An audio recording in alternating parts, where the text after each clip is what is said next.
विषय चल रहा है जीव, ईश्वर और प्रकृति। जो मूल रूप में प्रकृति है, ये तीनों सत्ताएं सदा विद्यमान अनादि हैं। जीवात्मा के विषय में आज हम सभी समझने का और समझाने का फिर से प्रयास करते हैं।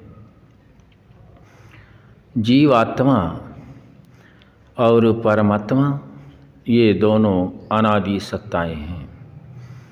जीवात्मा और परमात्मा ये दोनों अपने स्वरूप से चेतन हैं। आत्मा का संयोग शरीर के साथ होने से जो शरीर मूल रूप में प्रकृति से बना हुआ है और इसको बनाने वाले परम पिता परमात्मा है। आत्मा को अपनी उन्नति के लिए जिन साधनों की आवश्यकता होती है, परम पिता परमात्मा ने अपने सामर्थ्य से आत्मा की उन्नति के लिए वह साधन मनुष्य के शरीर रूप में आत्मा को दिया।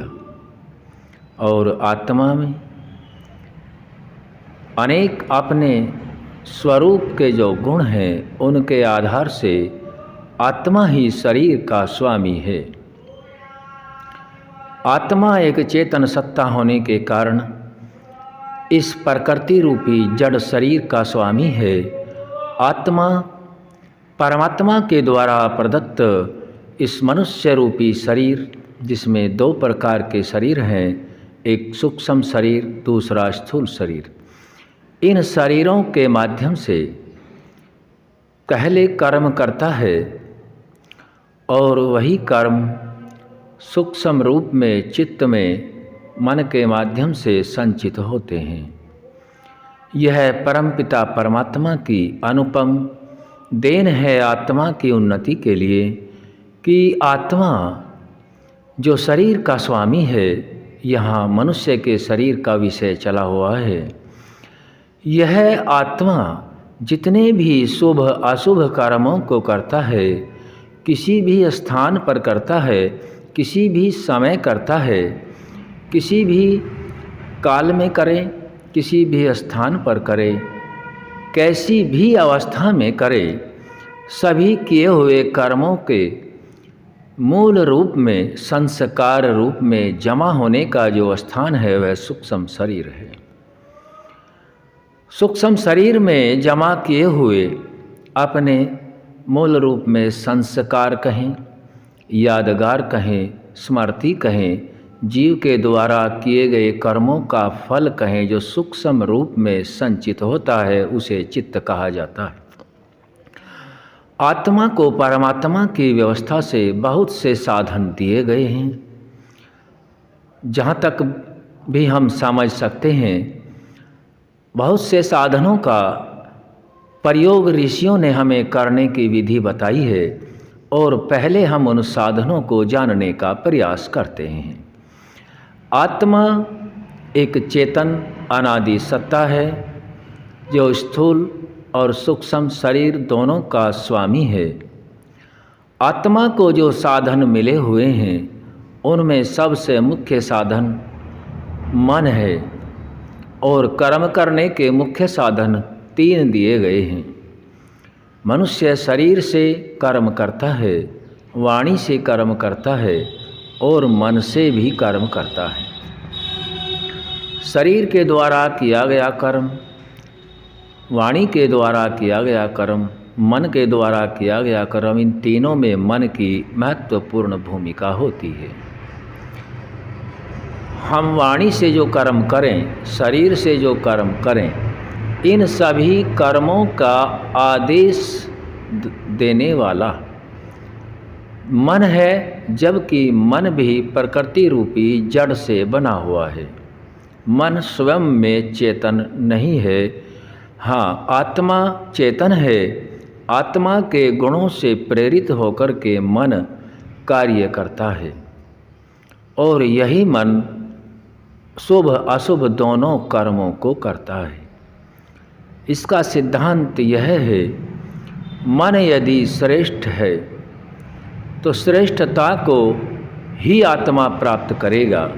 मन यदि मलों से भरा हुआ है, विक्षेप से भरा हुआ है, आवरण से ढका हुआ है, तो आत्मा को निम्न गतियों को प्राप्त होना पड़ेगा। इस प्रकार से हम समझ लेते हैं कि अपने मन को पवित्र करना, मन से जो कर्म किया जाता है वह सभी कर्म इंद्रियों के द्वारा किए जाते हैं और उन सभी इंद्रियों को आदेश मन का होता है। मन का आदेश है और बुद्धि का कार्य निर्णय लेने का है। चित्त संस्कारों को जमा करने का कार्य करता है। ये मुख्य आत्मा के साधन हैं। अन्य और भी साधन दिए गए हैं जो परमपिता परमात्मा की कृपा हम सभी आत्माओं के ऊपर है। उनमें 5 ज्ञानेंद्रियां हैं, 5 कर्मेंद्रियां हैं, 5 प्राण हैं, प्राण अपान उदान व्यान और समान।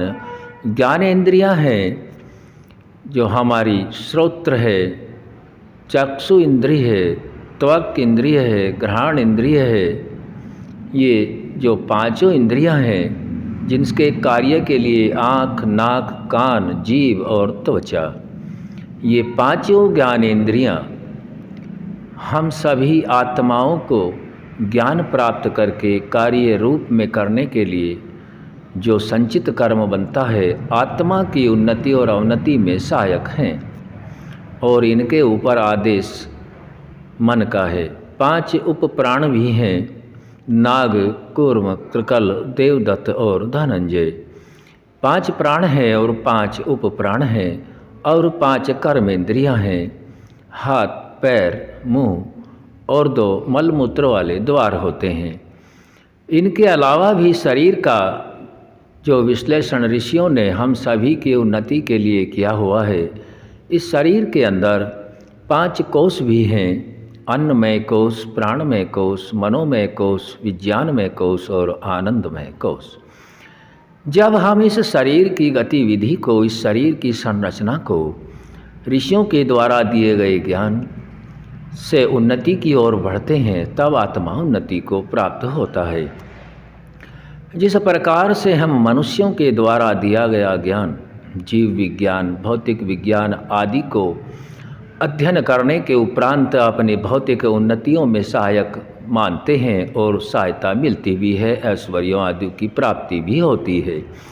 ठीक उसी प्रकार से उन्हीं ऋषियों के द्वारा जो दिया गया ज्ञान है, जो शरीर के प्रतीक अवयव के कार्य और कारण दोनों के विषय में प्रकाश डालते हैं और मानव मात्र के कल्याण के लिए इस विज्ञान को रखते हैं, उन्हें हम शास्त्रों के रूप में, वेद के रूप में, उपनिषद के रूप में नामों से जानते हैं और उनका अध्ययन करना प्रत्येक प्राणी मात्र के लिए आवश्यक है। आज हमने आत्मा के विषय में इतना जाना है, आगे फिर जानेंगे। आज यहीं तक रखा जाएगा। ओम शम।